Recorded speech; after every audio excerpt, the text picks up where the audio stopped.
Hey guys, and welcome to How to Guide. In this tutorial, we're gonna look at how to contact support on GoCardless. Now let's begin.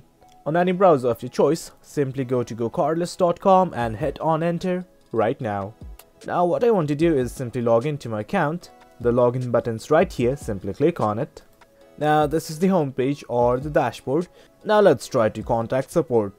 Simply click on the setting icon that you will find at the top right. Scroll down and you will find something like Help Center. Let us just click on it.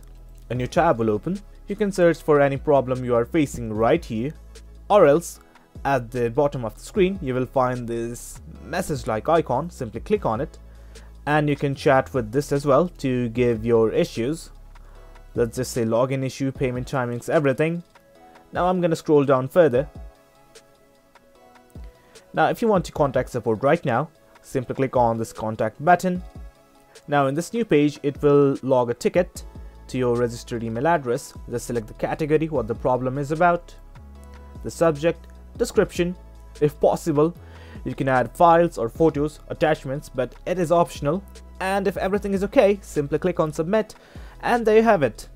You will then get a response from the support section. Well guys, that's it for the video. That's how you contact support on GoCardless. Hope you guys found this video informative, and for more content like this, do remember to hit like, share and subscribe. Thank you.